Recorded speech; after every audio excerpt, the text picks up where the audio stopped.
Hello friends, আসসালামু আলাইকুম। আশা করি আপনারা অনেক ভালো আছেন আর আমিও অনেক ভালো আছি। আজকে আপনাদের জন্য নিয়ে এসেছি আলু পোস্ত রান্না। আশা করি আপনাদের অনেক ভালো লাগবে। একটা সিম্পল রেসিপি।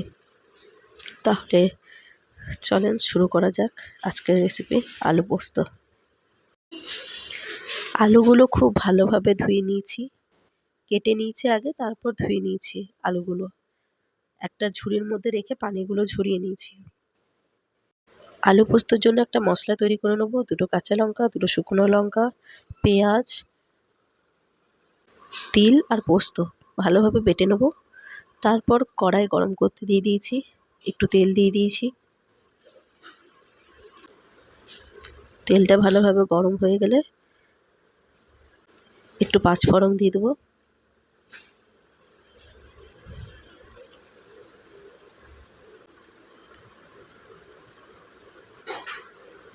তেলটা ভালোভাবে গরম হয়ে গেছে, পাঁচফোড়নও দিয়ে দিয়েছি। এবার একটু নড়িয়ে নেবো, তারপর আলুটা ঢেলে নেবো। একটু ভালোভাবে নাড়িয়ে নেবো আলুটা তেলের মধ্যে।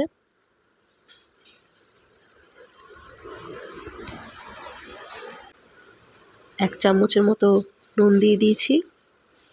ভালোভাবে নুনটার সঙ্গে আলুটা মিশিয়ে নেব, একটু নাড়াতে থাকবো।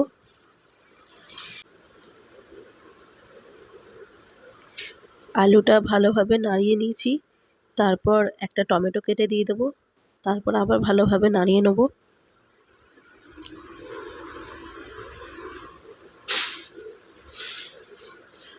দু মিনিটের মতো নাড়াতে থাকবো, তারপর জল দিয়ে দেবো।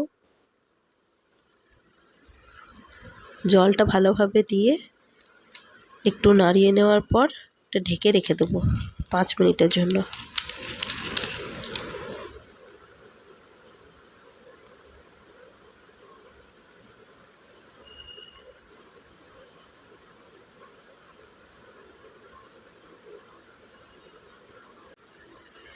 ঢাকনাটা খোলার পর ভালোভাবে দেখে নেব আলুটা সিদ্ধ হয়েছে কি না।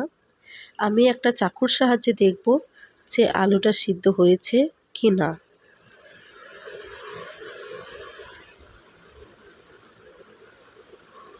আপনারা হাতও ইউজ করতে পারেন, হাত দিয়েও টিপে দেখতে পারেন যে আলুটা সিদ্ধ হয়েছে কি না। আমি চাকুর সাহায্যে দেখলাম, তার কারণ অনেক গরম ছিল সেজন্য। এবার ভালোভাবে নাড়িয়ে নেব। তারপর যেই পোস্তটা পেস্ট করে রেখেছিলাম সেটা দিয়ে দিলাম। ভালোভাবে দেওয়ার পর ওইটাকে ভালোভাবে নাড়িয়ে নেব আলু পোস্তটা। 2 মিনিট নাড়িয়ে নেওয়ার পর আবার ঢেকে রেখে দেবো ফোটার অপেক্ষায়। ভালোভাবে ফুটে গেলে এটা আমাদের তৈরি হয়ে যাবে।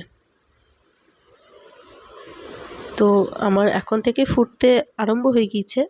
এবার আমি এটা ঢেকে রেখে দেবো। 10 মিনিট পর এটা আবার দেখব। আমি ঢাকনাটা খোলার অপেক্ষায় ছিলাম, 10 মিনিট হয়ে গিয়েছে।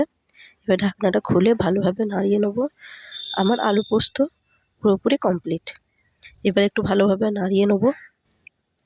এবার পুরোপুরি কমপ্লিট আমার আলু পোস্ত।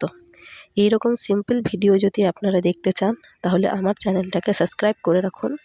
আর ভালো লাগলে লাইক, কমেন্ট, শেয়ার তো করবেন। এটা আমার চ্যানেলের ফার্স্ট ভিডিও। আপনারা আমাকে সাপোর্ট করুন, আমার পাশে থাকুন। বাস।